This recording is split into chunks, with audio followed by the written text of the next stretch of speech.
خاشعا متصدعا من خشية الله وتلك الأمثال نضربها للناس لعلهم يتفكرون هو الله الذي لا إله إلا هو عالم الغيب والشهادة هو الرحمن الرحيم هو الله الذي لا إله إلا هو الملك القدوس السلام المؤمن المهيمن العزيز الجبار المتكبر سبحان الله عما يشركون هو الله الخالق البارئ المصور له الأسماء الحسنى يسبح له ما في السماوات والأرض وهو العزيز الحكيم. Sudah donasi Al-Furqan TV hari ini?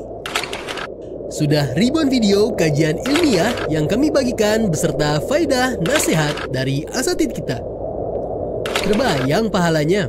Saudaraku, kami mengajak Anda untuk menjadi bagian dari tugas mulia ini. Salurkan donasi terbaik Anda melalui rekening kami di Bank Syariah Indonesia BSI kode 451 nomor rekening 224224206 atas nama TV Al-Furqan dan konfirmasi ke nomor WhatsApp kami di nomor 0852 8903 1400.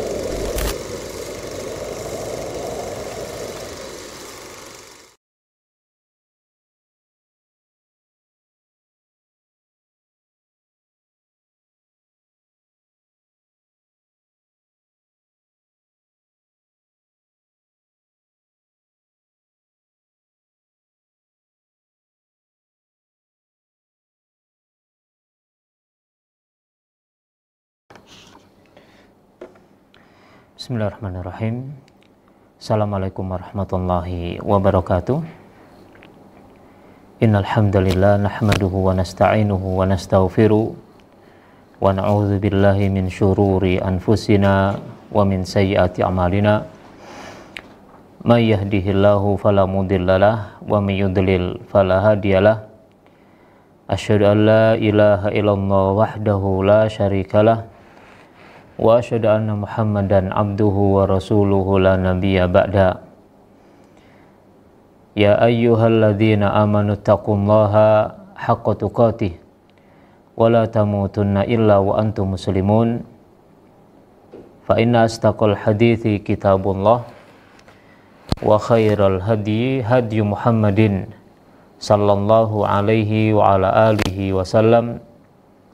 Wa syarrul umuri muhdatsatuha fa inna kulla muhdatsatin bid'ah wa kulla bid'atin dhalalah wa kulla dhalalatin finnar.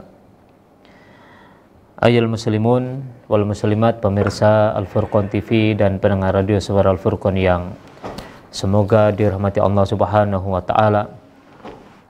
Alhamdulillah, puji syukur kepada Allah Subhanahu wa taala. Allah masih melimpahkan banyak kenikmatan kepada kita semuanya, terutama nikmat iman dan Islam, sehingga dengan iman dan Islam inilah kita tidak tersia-siakan amal kebaikannya sekalipun sedikit. Itulah nikmat Islam dan nikmat iman yang Allah masih berikan kepada kita semuanya. Beda dengan orang yang tidak diberikan nikmatan iman dan Islam. Sebesar apapun kebaikan yang ia lakukan, itu tidak ada guna di akhirat. Ya, tidak ada guna di akhirat. Karena di akhirat Allah Ta'ala akan jadikan kebaikan-kebaikan yang ia lakukan di dunia habaan manthuro, yaitu seperti debu yang berterbangan. Oleh karena itu mudah-mudahan nikmatnya iman dan Islam ini selalu Allah berikan kepada kita hingga kita kembali kepada Allah Subhanahu wa Ta'ala. Dan mudah-mudahan Allah Subhanahu wa Ta'ala memberikan petunjuk kepada mereka-mereka yang belum iman, mereka-mereka yang belum Islam, sehingga mereka masuk ke dalam Islam. Karena sesungguhnya kaum muslimin yang dirahmati Allah Subhanahu wa Ta'ala, Al-Hadi Wallah, yang bisa memberi petunjuk kepada seseorang hanyalah Allah Subhanahu wa Ta'ala. Itu petunjuk taufik. Seseorang menerima Islam atau tidaknya, maka itu Allah Subhanahu wa Ta'ala. Namun tugas kita sebagai umat Islam adalah mengajak mereka untuk kembali kepada Allah Subhanahu wa Ta'ala, yaitu dengan memeluk agama Islam. Sehingga dengan begitu, kebaikan-kebaikan yang dilakukan tidak akan disia-siakan oleh Allah Subhanahu wa Ta'ala, baik kebaikan setelah Islamnya maupun kebaikan-kebaikan dia sebelum Islam. Kaum muslimin yang dirahmati Allah Subhanahu wa Ta'ala, pada malam ini kita juga bersyukur kepada Allah bisa kembali membaca risalah yang ditulis oleh Syekh Abdul Razak Ibn Abdul Muhsin Al-Abbad Al-Badr hafidhahullah ta'ala, Ashrun yajri thawabuha ba'dal mamat. Ini 10 hal atau 10 amalan yang akan terus mengalir pahalanya sampai pun pelakunya telah meninggal dunia. Dan pada kesempatan malam ini insyaallah kita akan membaca yaitu amalan yang ke-6, dan insyaallah nanti akan dilanjutkan yaitu amalan yang ke-7. Amalan yang ke-6 yang telah disebutkan oleh Rasul alaihi salatu wassalam dalam hadis yang telah kita baca di awal, yaitu tiba'atu al-masahif, yaitu mencetak mushaf Al-Quran. Kaum muslimin yang dirahmati Allah Subhanahu wa Ta'ala, Al-Quran merupakan kalamullah, ya, bukan makhluk. Maka barang siapa yang membaca Al-Quran, maka ia akan mendapatkan pahala, bahkan pahalanya besar, ya, bahkan pahalanya besar, dan begitu besar, begitu banyak pahalanya orang yang membaca Al-Quran. Dan kita sebagai umat Islam, kaum muslimin yang dirahmati Allah Ta'ala, harusnya ini memiliki Al-Quran yang pertama. Yang kedua, Al-Quran yang kita miliki tersebut harusnya dibaca. Kapan itu membacanya? Tiap hari, ya, tergantung waktu kita bisa untuk membacanya, dan memang harus diusahakan bisa, ya, dan tidak ada batasan harus sekian tidak, ya, tapi kita hendaknya selalu ada dalam tiap hari kita baca Al-Quran, ya, apakah 10 menit setelah sholat subuh, atau mungkin malam hari, ya, atau kapanlah. Kita nggak ada ketentuan harus demikian, harus waktunya demikian dan demikian, tidak, ya, karena membaca Al-Quran ini adalah perintah Rasulullah SAW, itu perintah Allah Subhanahu wa Ta'ala, ya, Iqra'ul Qur'ana fa innahu ya'ti yaumal qiyamah syafi'an li ashabihi. Kata Rasul kita alaihi salatu wasallam, bacalah Al-Quran, sebab Al-Quran yang dibaca ini akan menjadi penolong besok pada pembacanya. Maka kita, ya, harus ada waktu dalam tiap harinya untuk baca Al-Quran, entah itu 1 muka, ya, atau 1 lembar, 2 lembar, 3 lembar. Ya, kalau kita baca 3 lembar saja, kaum muslimin yang dirahmati Allah Subhanahu wa Ta'ala, itu nggak butuh waktu lama. Kalau kita baca 3 lembar saja, insya Allah, ya, kurang lebih antara 15 sampai 20 menit. Dan itu waktu itu insya Allah tidak mengganggu aktivitas kita semuanya, tidak mengganggu kerja kita, masih banyak kerja kita waktunya, ya, masih banyak waktu untuk kerja daripada baca Al-Quran yang kita rutinkan misalnya 3 lembar, itu Masya Allah, ya. Maka kita, kalau seorang muslim terus kemudian tidak ada bacaan Al-Quran ini, kalau ditanyakan ini bagaimana keislamannya, ya, bagaimana keislamannya orang Islam tidak baca Al-Quran.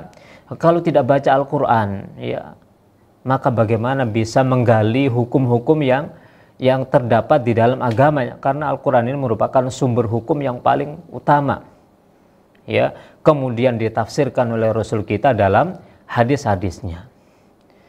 Nah, kaum muslimin yang dirahmati Allah Subhanahu wa ta'ala, besarnya pahala baca Al-Quran ini sebagaimana yang masyhur hadisnya telah kita ketahui bersama, bahwasanya Rasul alaihi salatu wasallam mengatakan, man qara'a harfan fi kitabillah falahu bihi hasanah wal hasanatu bi asyri amthaliha. Barang siapa yang membaca satu huruf dari Al-Quran, maka dengan satu huruf tersebut dia mendapatkan satu kebaikan, dan satu kebaikan ini dilipat gandakan menjadi 10. Bayangkan kaum muslimin yang dirahmati Allah Ta'ala, satu huruf, ya, dan nggak ada tuh orang yang membaca cuma satu huruf, itu nggak ada. A atau ja, setelah itu nggak, ya. Jadi man qara harfan fi kitabillah falahu bihi hasanah wal hasanatu bi asyri amthaliha. Satu kebaikan dilipat gandakan menjadi 10. La aqulu alifun alif lam mim harfun, kata Rasul. Ya, saya tidak katakan alif lam mim itu satu huruf. Walakin alifun harfun walamun harfun wa mimun harfun. Tapi alif dihitung satu huruf, lam dihitung satu huruf, dan mim dihitung satu huruf. Ya, ini, dan sekali lagi nggak ada kita yang ya baca mushaf Al-Quran kemudian alif lam mim ditutup lagi, nggak ada. Ya, paling tidak kita satu muka atau satu lembar. Nah, ini. Maka jika Al-Quran ini kaum muslimin yang dirahmati Allah Subhanahu wa ta'ala, kita rutinkan membacanya, dan kalau orang-orang dulu, para bapak-bapak kita ini, generasi umur-umur 50 ke atas, itu lihatlah bagaimana perhatian orang tua kita dulu terhadap kita yang baca Al-Quran. Ya, ba'da maghrib harus baca Al-Quran di rumah. Bahkan kalau main-main sore hari, kemudian sholat maghrib berjamaah, setelah maghrib tidak kelihatan pulang, itu dicari. Dan dicari sambil dibawakan lidi, ya, dicambuk, ya, dimarahi, kenapa kok tidak langsung pulang setelah sholat maghrib, bukannya waktunya baca Al-Quran. Begitu orang tua kita dulu, ya, subuh, ya, dibangunkan untuk berangkat baca Al-Quran pada seorang kiai, kadang habis duhur juga. Itulah perhatian orang tua dengan bacaan Al-Quran oleh anak-anaknya. Tidak hanya menyuruh saja, maka orang-orang tua kita juga membaca. Inilah kaum muslimin yang dirahmati Allah Subhanahu wa ta'ala. Sekali lagi, sebagai seorang muslim harusnya ada Al-Quran. Yang kedua, harusnya Al-Quran itu dibaca setiap hari. Ya, harusnya dibaca setiap hari. Karena keutamanya besar, sehingga akan menjadi penolong baginya besok pada hari kiamat. Fa innahu ya'ti yaumal qiyamah syafi'an li ashabi. Maka besok Al-Quran yang dibaca ini akan menjadi penolong pada hari kiamat. Nah, kaum muslimin yang dirahmati Allah Subhanahu wa ta'ala, ini sedikit tentang Al-Quran dan keutamaan membaca Al-Quran.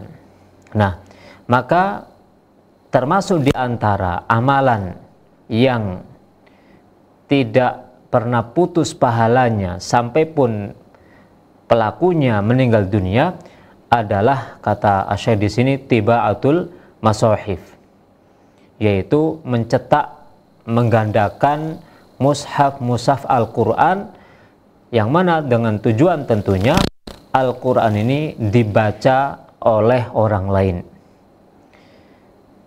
Berkata Syekh Abdul Razak hafizahullahu ta'ala, taqaddama fi hadithi Anas ibn Malik wa hadithi Abi Hurairah radhiyallahu anhuma.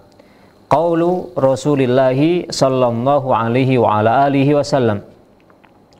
Telah berlalu hadis yaitu Anas ibni Malik dan hadis Abu Hurairah radhiyallahu taala anhuma, yaitu sabda Rasulullah sallallahu alaihi wasallam, au warratha mushafan, atau mewariskan mushaf Al-Qur'an.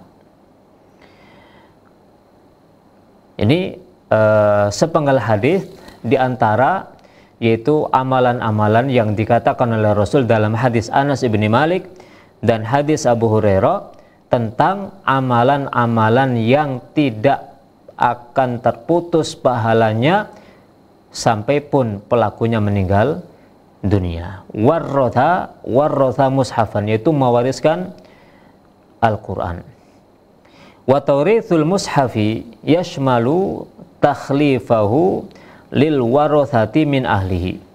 Kata beliau hafidhahullah, mewariskan Al-Quran itu mencakup diantaranya yaitu meninggalkan ini Al-Quran sebagai warisan, yaitu apa, bagi keluarganya, bagi seorang ayah atau bagi seorang ibu.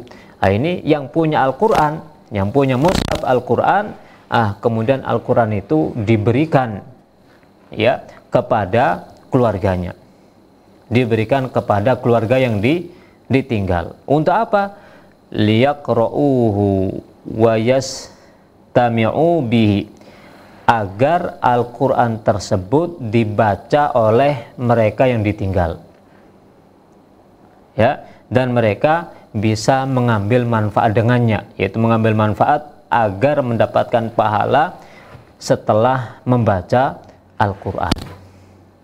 Ini makna taurithu al-mushaf, atau yaitu makna perkataan Rasul warrotha mushafan, yaitu sebagai orang tua yang meninggalkan Al-Quran ini, meninggalkan mushaf Al-Quran ini kepada ahli warisnya, ya, kepada keluarganya, agar mereka membaca, ya, sebagai orang tua yang telah merutinkan membaca Al-Quran, kemudian maka Al-Quran itu ditinggal oleh orang tua dan dilanjutkan membacanya oleh keluarganya. Wa yashmalu aidan tiba'atul masahif wa tawzi'aha wa waqfaha fil masajidi wa duwaril ilmi liyastafida minhal muslimun. Nah, makna yang kedua, dan inilah yang diinginkan oleh oleh pengarang, yaitu mencetak mushaf Al-Quran serta membagikannya dan mewakafkannya kepada masjid. Ini contoh masjid atau halaqah ilmu. Untuk apa? Liyastafida minhal muslimun, agar kaum muslimin mengambil faedah. Nah, ini jadi mencetak mushaf Al-Quran. Jadi misalnya kita sebagai orang yang diberikan kelebihan harta oleh Allah Subhanahu wa taala, maka harta itu kita gunakan untuk bekerja sama dengan percetakan untuk dicetak Al-Quran. Entah menjadi berapa eksemplar, misalnya menjadi 100, 200, 1000, 2000. Nah, maka mushaf Al-Quran ini diserahkan kepada masjid-masjid yang ada, ya. Apalagi zaman sekarang membuka peluang untuk untuk penyaluran itu gampang sekali, ya. Kita buka dalam media-media sosial, barang siapa yang masjidnya, barang siapa yang musolahnya, barang siapa yang lembaga pendidikan Al-Qur'annya membutuhkan mushaf Al-Quran, silakan hubungi kami, ini nomornya, dan begitu seterusnya. Itu insya Allah cepat menyebar. Nah, maka jika mushaf itu kita letakkan di masjid-masjid, sehingga kaum muslimin, ya, sambil menunggu sholat jamaah atau setelah sholat jamaah mengambil mushaf Al-Quran tersebut untuk mereka baca, atau bahkan mereka gunakan untuk menghafal. Nah ini, dan itu ya tanpa dipungut biaya tentunya, ya tanpa dipungut biaya. Kalau misalnya biaya hanya memungut biaya ongkir, misalnya ongkos kirim, atau gratis, ya 0K, yaitu gratis 0K tanpa dipungut biaya, maksimal sekian, ya, karena untuk untuk dimanfaatkan oleh banyak kaum muslimin di masjid-masjid mereka. Nah ini, maka itulah nanti jika mushaf Al-Quran ini kemudian dibaca oleh kaum muslimin, mereka mempelajarinya, bahkan sampai mengamalkannya, Masya Allah, ya, maka orang-orang yang turut andil dalam pencetakan mushaf Al-Quran ini akan mendapatkan pahala. Ya, terutama mushaf Al-Quran ini kita wakafkan kepada lembaga-lembaga hifdzul Quran. Di zaman sekarang Masya Allah berkembang, ya, banyak bermunculan di mana-mana, ya, lembaga penghafal Al-Quran, lembaga penghafal Al-Quran. Maka kita wakafkan kepada mereka, kepada para thalabatul ilmi, kepada para santri penghafal Al-Quran, sehingga betul-betul Al-Quran ini bisa maksimal digunakan oleh mereka.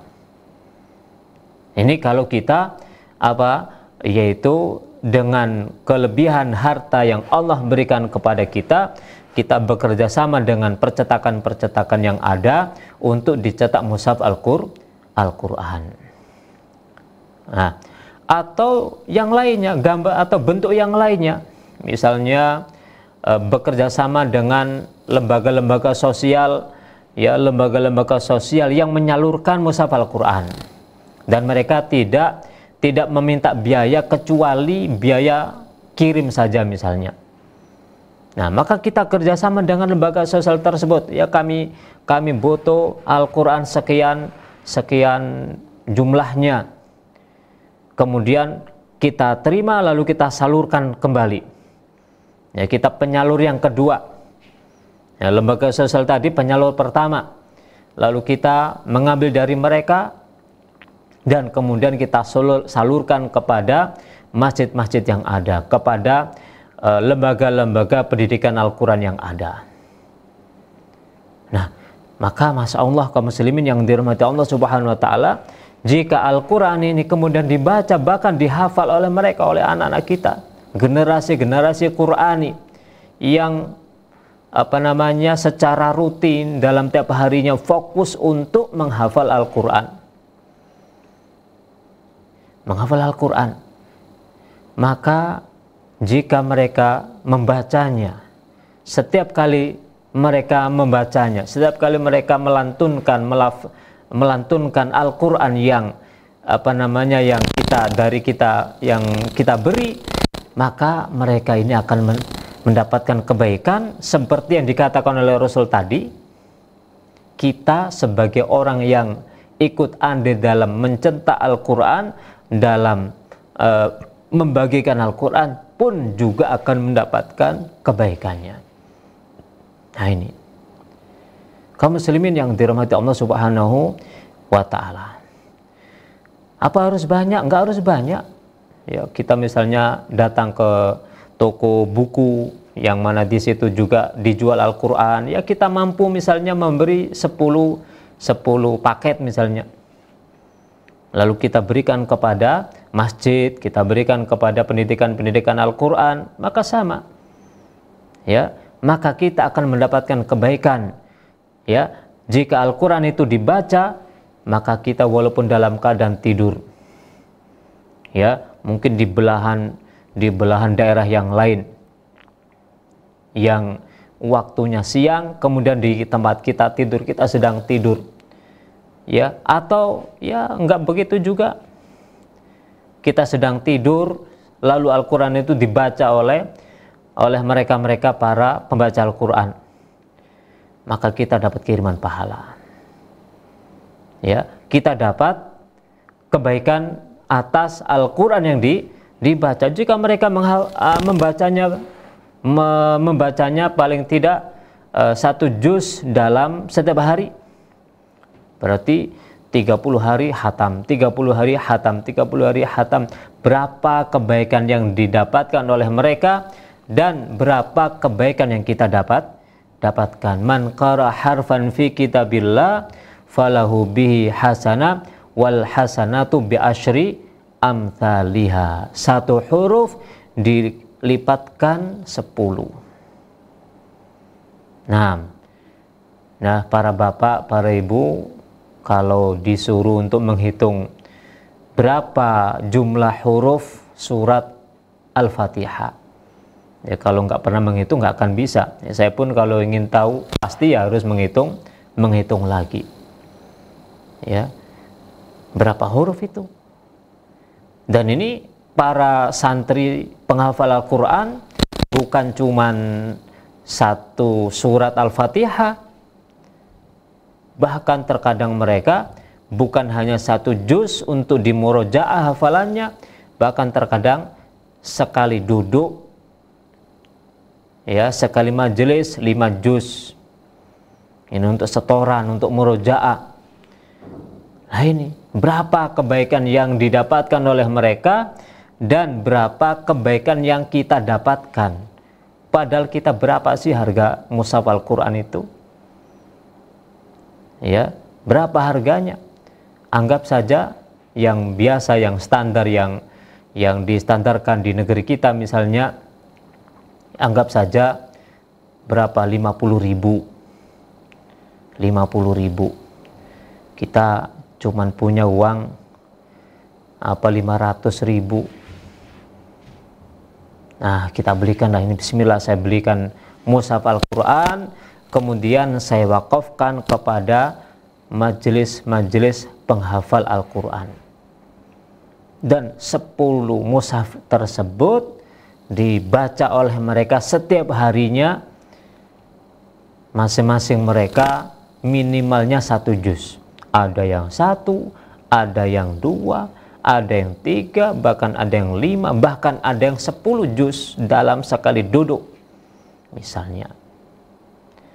Subhanallah, kita nggak bisa menghitung, kaum muslimin yang dirahmati Allah Subhanahu wa ta'ala, berapa pahala yang kita dapatkan. Berapa pahala yang kita dapatkan. Padahal ya uang 500 itu Masya Allah ya lumayan besar sih. Kalau bagi menengah ke bawah itu lumayan besar. Tapi jangan dihitung itu. Nah, hitunglah pahalanya. Dan kita tidak akan bisa menghitung. Ayo coba silakan dihitung berapa berapa kebaikan 1 juz Al-Quran yang kita baca. Berapa kebaikan? Ya silakan dihitung dulu dari lembar pertama itu berapa huruf sampai lembar terakhir dikalikan 10. Ya, dikalikan 10. Paling gak kamot ya kalkulatornya. Ini baru 1 santri, belum 2, belum 3, belum apalagi lebih dari 10 mushaf. Nah ini, maka ini kaum muslimin yang dirahmati Allah Subhanahu wa ta'ala.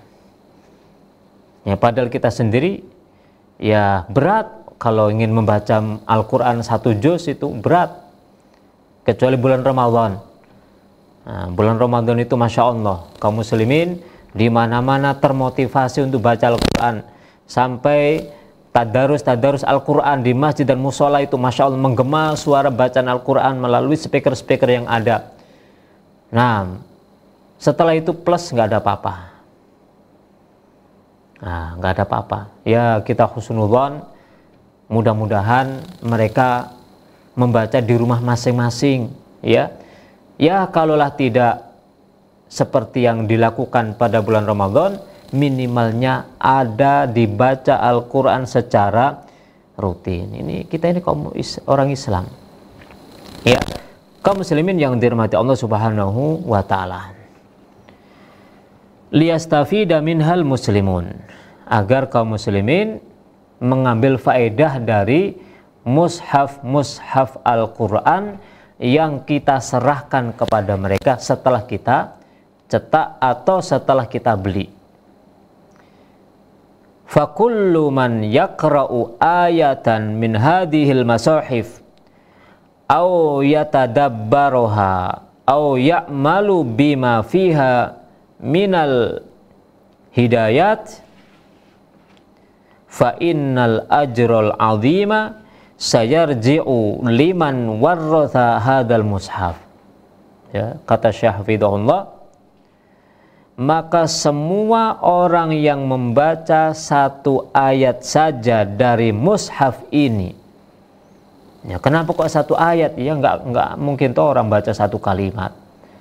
Ya seandainya baca wis mentok satu ayat, ya mentok satu ayat,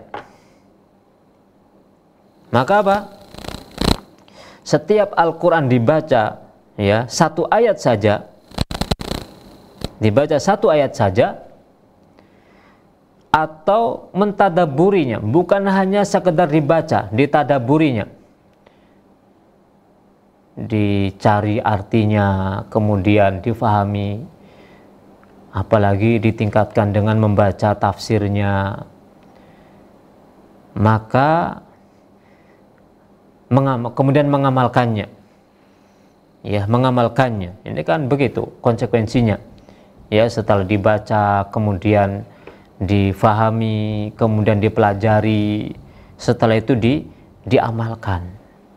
Coba mari kita hitung sedikit, ya, membaca satu ayat dan disertai dengan mentadaburinya. Nah, membaca saja itu sudah dapat pahala pertama. Yang kedua, mentadaburinya berarti mempelajarinya. Maka mempelajarinya lain lagi. Ini pahala mempelajari agama, pahala mempelajari Al-Quran. Setelah itu mengamalkannya. Berarti 3 macam. Ya, dalam satu ayat, maka mendapatkan pahala membaca, mendapatkan pahala mempelajari, kemudian mendapatkan pahala mengamalkan. Bayangkan, dari bacanya orang yang kita berikan kepada dia mushaf Al-Quran, kita dapat pahala. Dari dia mempelajarinya, kita juga dapat pahala. Yang ketiga, dari mengamalkannya, kita juga dapat pahala. Kita duduk manis di rumah, kita bekerja, maka kita dapat kiriman pahala. Dapat kiriman pahala dari orang yang melakukan 3 hal ini. Ini baru satu mushaf. Ya, bagaimana jika 2? Bagaimana jika banyak? Naam.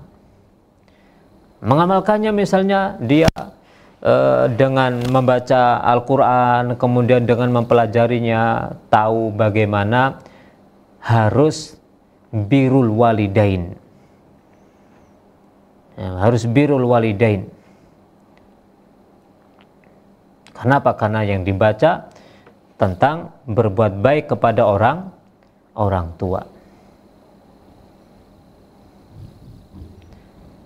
Maka dia kemudian banyak berbuat baik kepada orang tua. Dengan lisannya dia itu tawadhu, ya, dengan rendah diri.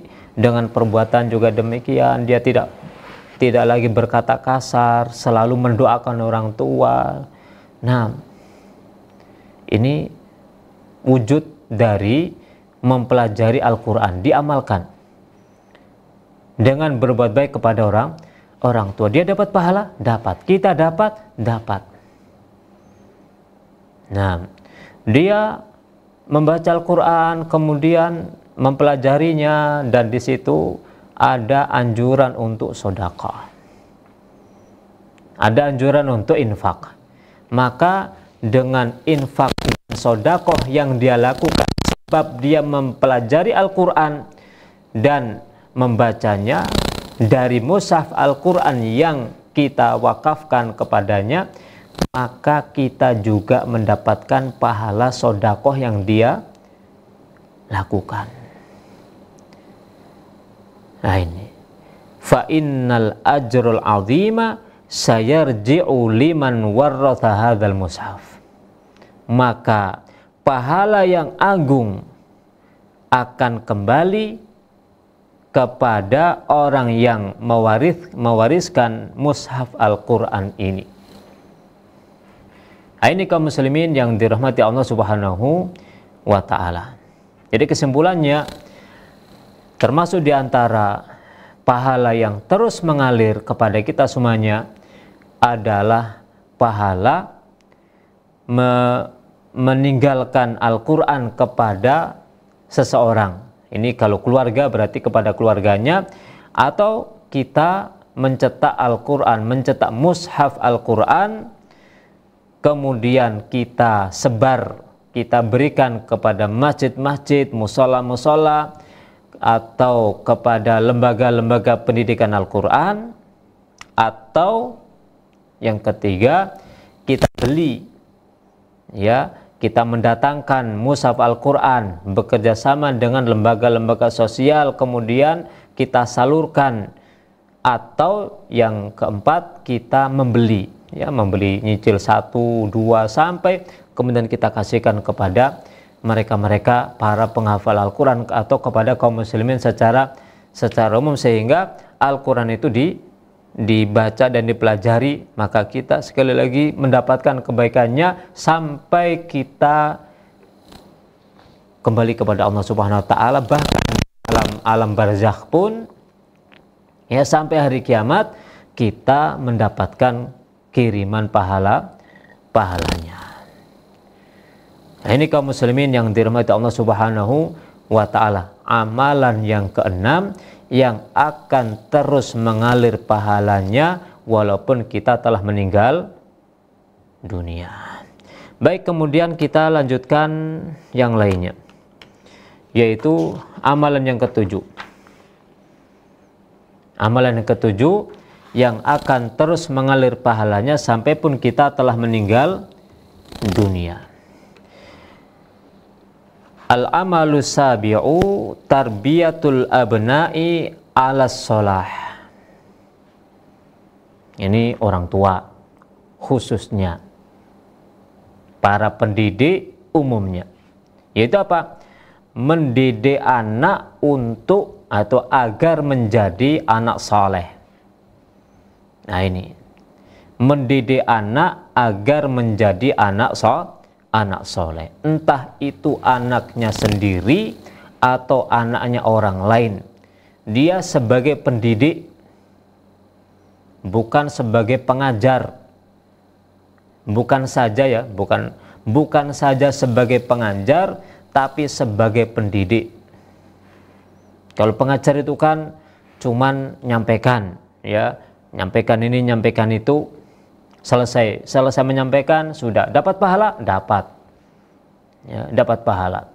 Tapi lebih besar pahalanya jika dia sebagai pendidik. Gambarnya bagaimana? Dia mengajarkan bab toharo, misalnya bab wudu, ya, maka setelah dia menyampaikan, ya, mengajarkan tata cara wudu, maka kemudian dia mendidik, ya, murid-muridnya, pelajar-pelajarnya, orang lain sampai bisa wudu.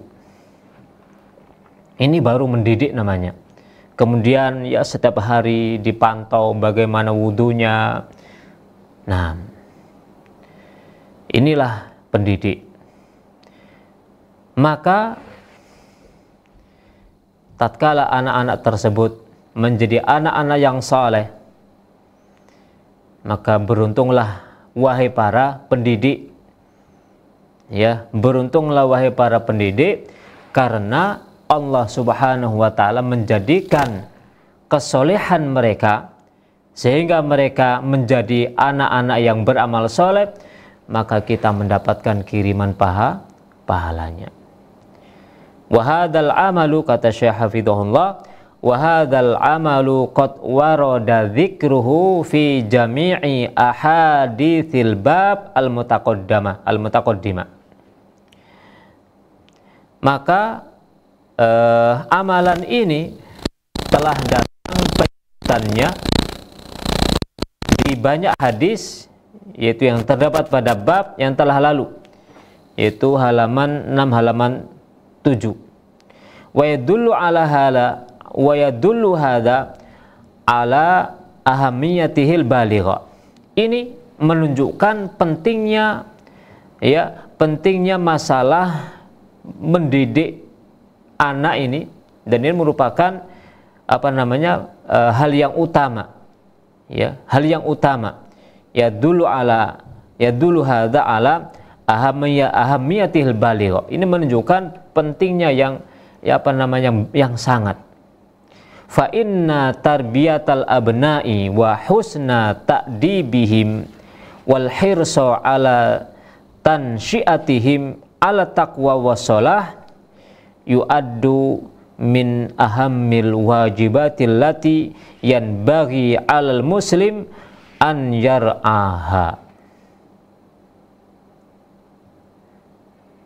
Maka mendidik anak serta baik cara mendidik mereka dan ingin agar mereka tumbuh menjadi anak-anak yang bertakwa dan anak-anak yang saleh, maka ini dinilai sebagai kewajiban yang penting yang sepatutnya bagi orang Islam untuk memperhatikannya. Kaum muslimin yang dirahmati Allah Subhanahu wa taala, terutama orang tua. Maka para orang tua ini adalah pendidik pertama. Perhatikan kaum muslimin yang dirahmati Allah Subhanahu wa taala, panjenengan semua, para bapak, para ibu, maka panjenengan semuanya adalah penanggung jawab pertama dan utama dalam pendidikan anak. Oleh karena itu harus diluangkan dan punyalah prinsip, kami sebagai orang tua adalah orang yang pertama kali menanamkan pendidikan agama kepada anak. Dalam pendidikan agamanya, masalah sholat, masalah wudhu, masalah pengetahuan Islam. Walaupun kita sebagai orang tua tidak menghafalkan dalilnya, kita sebagai orang tua yang rutin ikut pengajian, apalagi pengajian rutin baca kitab, baca kitab fikih, baca kitab adab, dibaca secara runtut. Nah, ilmu akan banyak didapatkan di situ.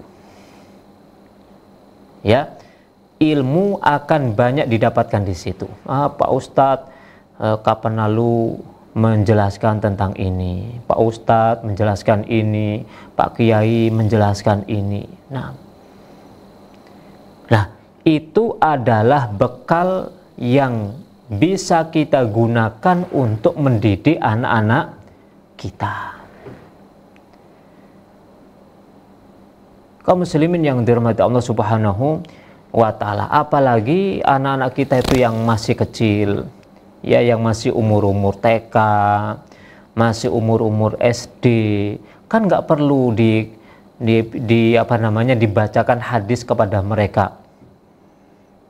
Cukup bagi mereka itu bagaimana bisa beramal secara baik, secara benar dari kita yang telah mengajarkan kepada mereka. Tidak kemudian kamu itu harus berwudu sebelum sholat, karena Allah Ta'ala memerintahkan demikian dalam Al-Quran.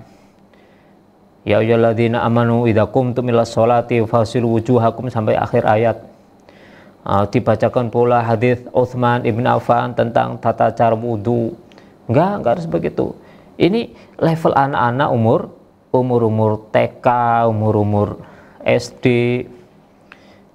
Cukup kita ajarkan kepada mereka, cukup kita sampaikan kepada mereka, ini loh nak kalau berwudu coba perhatikan. Ya, wudu itu sebelumnya yaitu mencuci tangan dulu. Cuci tangan, kemudian berkumur, kemudian ini, kemudian ini, kemudian ini. Nah, maka anak terdidik untuk bisa wudu. Masa kita sebagai orang tua tidak bisa? Ya, atau apalagi masa untuk agar anak bisa wudu secara baik dan benar kita mendatangkan seorang ustadz.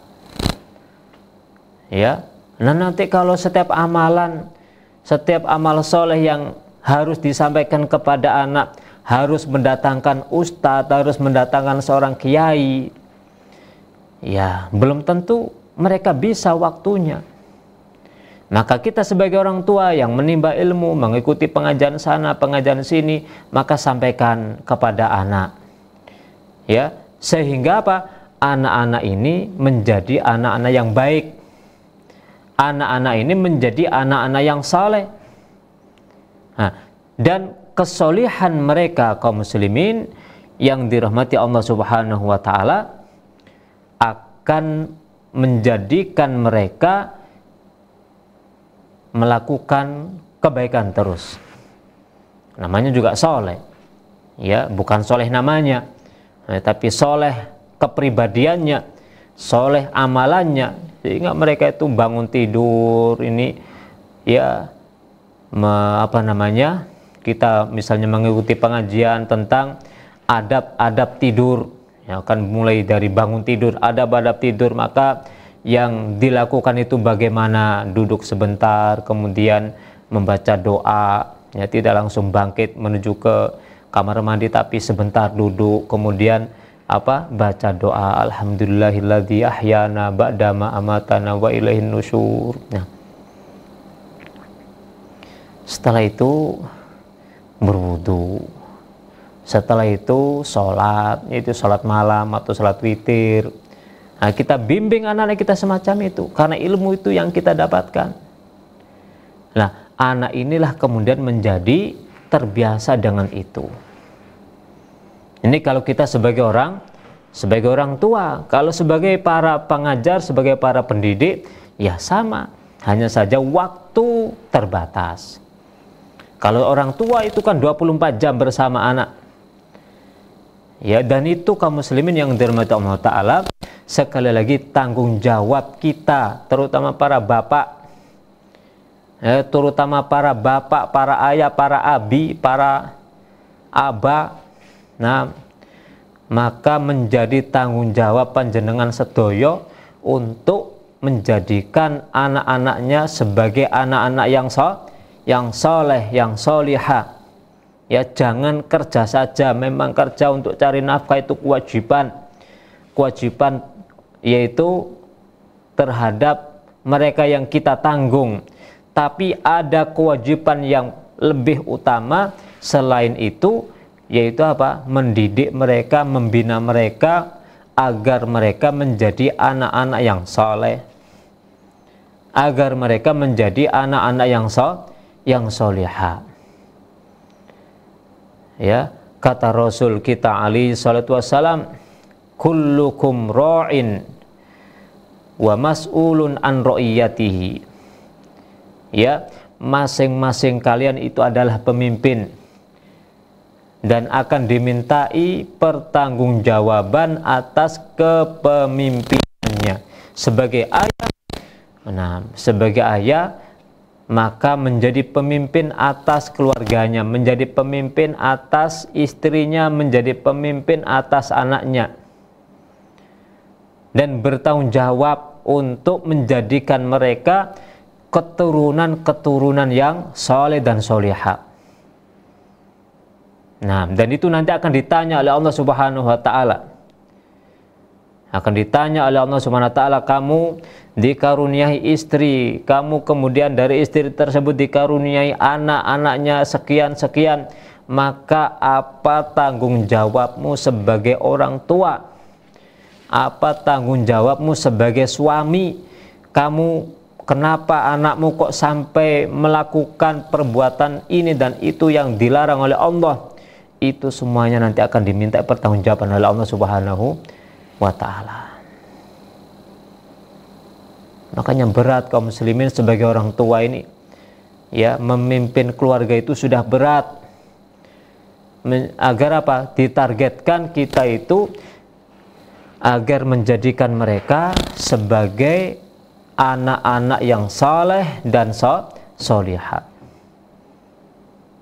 Ya, kaum muslimin yang dirahmati Allah Subhanahu wa ta'ala. Kemudian kata beliau, ya, kata beliau hafidhahullah, ya, setelah beliau mengatakan allati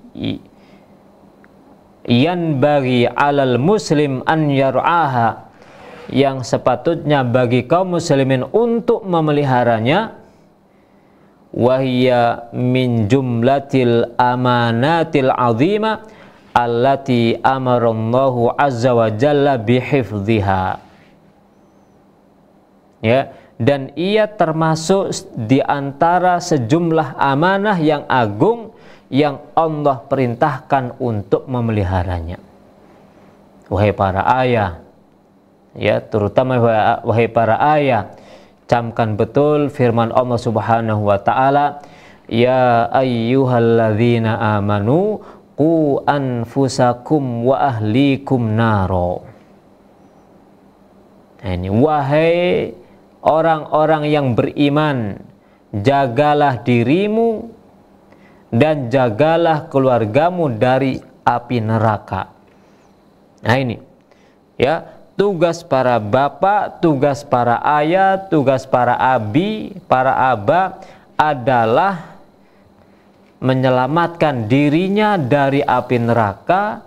Yang kedua, menyelamatkan keluarganya dari api neraka.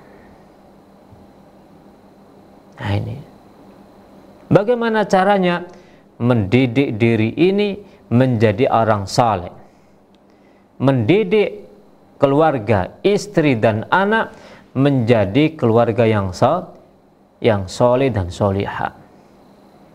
Dan itu amanah, ya, itu adalah amanah. Terhadap amanah ini, ya, terhadap amanah ini, maka kita akan dimintai pertanggungjawaban oleh Allah Subhanahu wa ta'ala. Nah, namun kaum muslimin yang dirahmati Allah Subhanahu wa ta'ala, kita sebatas usaha. Kita sebatas usaha untuk menjadikan anak-anak ini sebagai anak yang saleh. Usaha sebatas menjadikan anak-anak ini sebagai anak-anak yang solihah. Ya, caranya itu tadi, kita ajari adab-adab Islami, ya, kita kenalkan mereka adab ini, adab itu. Setelah sebelumnya kita kenalkan mereka dengan Allah Subhanahu wa ta'ala. Ya, anak-anak kecil kita kenalkan dengan Allah Subhanahu wa ta'ala. Kita ajak jalan-jalan ke mana begitu, ke pematang sawah, ke kebun, ke ladang. Kita kenalkan mereka dengan Allah Subhanahu wa ta'ala. Nah, aku lihatlah ini tanaman yang segini banyak, ya, bermacam-macam, buahnya bermacam-macam. Satu pohon ini saja coba kamu lihat, itu berapa buahnya itu. Dan buahnya apel misalnya, ya, berapa banyaknya buah ini. Lihatlah, tangkainya kecil, apelnya gede, dia tidak jatuh. Siapa yang bisa menjadikan seperti itu? Tiada lain kecuali Allah Subhanahu wa ta'ala. Lebih-lebih, wahai anakku, lihatlah apel ini, ya, satu butir itu warnanya subhanallah, ya, di sebelah sini butir, sebelah sini hijau, sebelah sini merah, merahnya kuat, sebelah terus ini Nah, ini siapa yang memberi warna seperti itu? Tiada lain adalah Allah Subhanahu wa ta'ala. Nah, ini kita kenalkan mereka dengan Allah Subhanahu wa ta'ala. Tidak ada yang bisa melakukan itu, wahai anakku, kecuali Allah Subhanahu wa ta'ala. Ya, kita punya pohon jambu air di rumah. Ya, nggak sengaja itu siapa yang menanam. Ternyata kita ingat, misalnya habis kita makan jambu air, ada bijinya, kita lempar di belakang rumah. Allah Ta'ala menurunkan hujan, kemudian dia tumbuh, berkembang sampai besar, sampai berbuah. Sebelum berbuah itu bunga, Masya Allah, bunganya indah. Ya, ada serabut-serabutnya, kemudian lepas semuanya, kemudian besar jadi jambu. Itu siapa yang melakukan hal itu? Nah, kita kenalkan kepada mereka, mendidik mereka kepada Allah Subhanahu wa ta'ala, ya, kepada mengetahui Allah Subhanahu wa ta'ala. Setelah itu kita tanamkan kepada mereka bahwa yang menciptakan itu semuanya adalah Allah, yang mengatur itu adalah Allah, yang memberi rezeki itu adalah Allah. Maka kita tanamkan yang kedua, bahwa hanya Allah yang berhak untuk kita ibadahi. Nah, itulah kita sebagai orang tua, ini adalah amanah untuk menjadikan anak-anak tersebut bisa seperti itu. Kemudian juga kita ajarkan ibadah-ibadah yang ringan. Nah, itu. Nah, kita usaha, ya, kita usaha. Lepas dari kemudian nanti anak itu jadinya seperti apa, itu al-hadi huwallahu subhanahu wa ta'ala, yahdi ma yasha. Allah Ta'ala memberikan petunjuk kepada siapa yang dikehendaki. Nah, selain itu kita doa. Nah, ini doa kepada Allah, meminta kepada Allah agar anak-anak kita menjadi anak-anak yang soleh. Lihatlah Nabi kita Ibrahim alaihi salatu wassalam. Padahal ini seorang nabi, ya, yaitu Khalilur Rahman, kekasih Allah Subhanahu wa ta'ala, Rasul ulul azmi. Maka beliau pun meminta kepada Allah Subhanahu wa ta'ala, memohon kepada Allah, di antara permohonannya, Rabbi habli minas solihin. Ya Allah, beri aku keturunan yang saleh. Nah, ini kenapa? Karena walaupun sebagai seorang nabi, ini tidak bisa memberikan jaminan anaknya itu menjadi anak yang dapat petunjuk dari Allah atau tidak ada yang bisa menjamin. Makanya Nabi Ibrahim memohon kepada Allah, Rabbi habli minas solihin. Ya Allah, beri aku keturunan yang soleh. Nah, beliau juga memohon kepada Allah agar dirinya menjadi orang-orang yang muqimus shalah, menegakkan salat.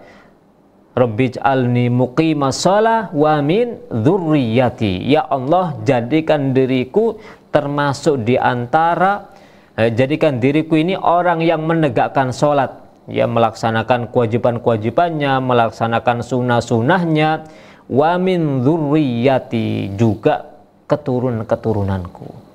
Memohon kepada Allah agar dirinya menjadi orang yang menegakkan sholat dan juga anak keturunannya. Nah, selain melakukan usaha tadi, usaha agar anak-anaknya menjadi anak yang soleh dan solihah, setelah itu usaha yang berikutnya doa.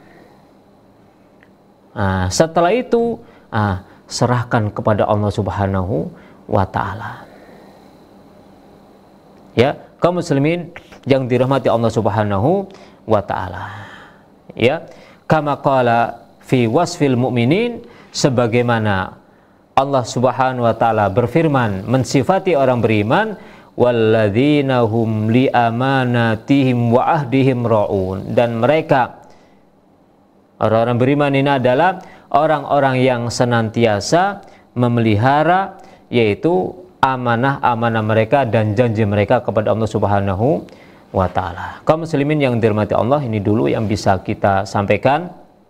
Insya Allah kelanjutan mendidik anak agar menjadi anak yang saleh.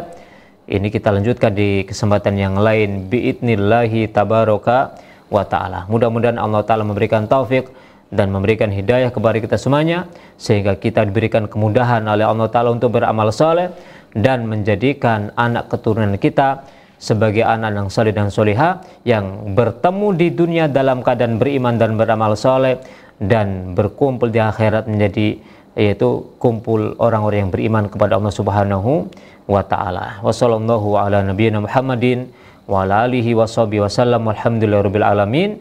Wassalamualaikum warahmatullahi wabarakatuh. Al-Furqan TV, saluran pendidikan, dakwah dan inspirasi Islami.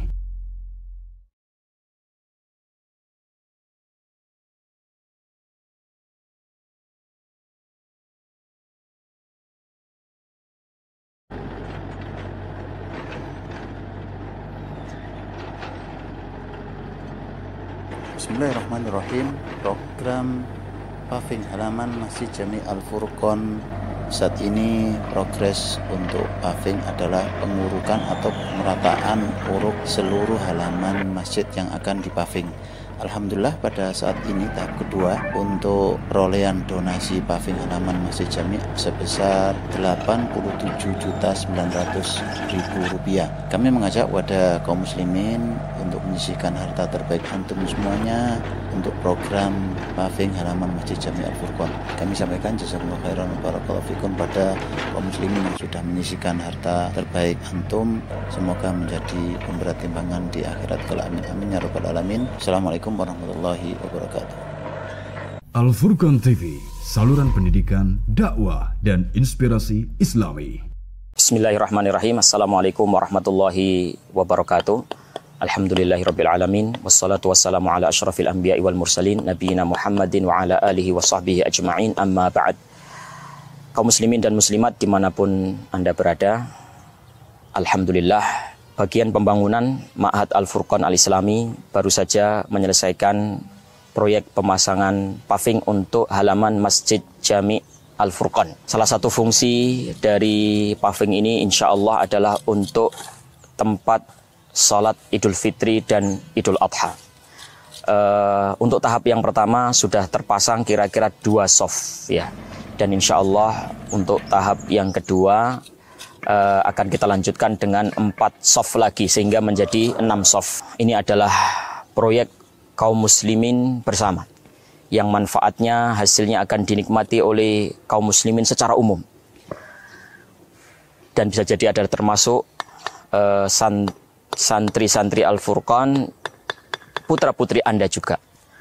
Maka kami membuka kesempatan untuk berdonasi, kesempatan untuk berpartisipasi dalam pembangunan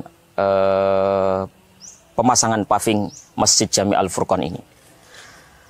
Dan insya Allah dana yang dibutuhkan untuk pemasangan paving tahap kedua ini adalah Rp205.400.000. Bagi saudara-saudara kaum muslimin dan muslimat yang memiliki kelapangan rezeki, silahkan.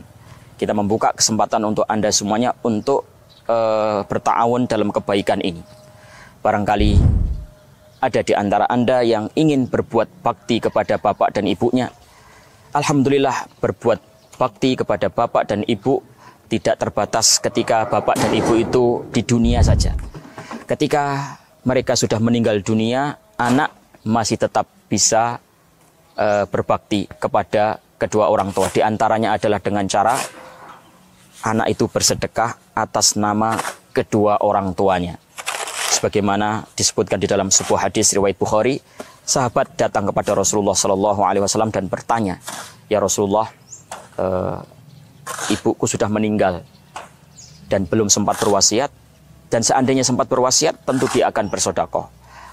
Afa atasaddaqu anha, bolehkah saya bersedekah atas nama dia?" Kata Rasulullah SAW, "Na'am, iya." Dan kita tentunya kaum muslimin yang dirahmati Allah Subhanahu wa taala berharap harta yang kita cari di dunia kita kumpulkan dengan jerih payah, dengan keringat, tidak hanya menemani kita di dunia saja. Kita berharap harta tersebut bisa menemani kita juga nanti di kubur kita. Nah, itu bisa Anda lakukan dengan cara mentransfer atau dengan cara mengirim harta Anda ke kuburan Anda untuk menemani Anda nanti di alam kubur melalui kegiatan-kegiatan fisabilillah. Dan insya Allah proyek pemasangan paving untuk Masjid Jami Al-Furqan ini bisa menjadi salah satu jalan untuk mengirim harta Anda, menemani Anda nanti di alam kubur. Demikian, barakallahu fikum. Wassalamualaikum warahmatullahi wabarakatuh. Apabila seorang manusia telah meninggal dunia, maka terputuslah semua amalnya. Artinya dia tidak bisa beramal lagi. Ketika hayat sudah tidak dikandung badan, orang tidak bisa beramal. Dia tidak bisa sholat, dia tidak bisa membaca Al-Quran, dia tidak bisa berpuasa.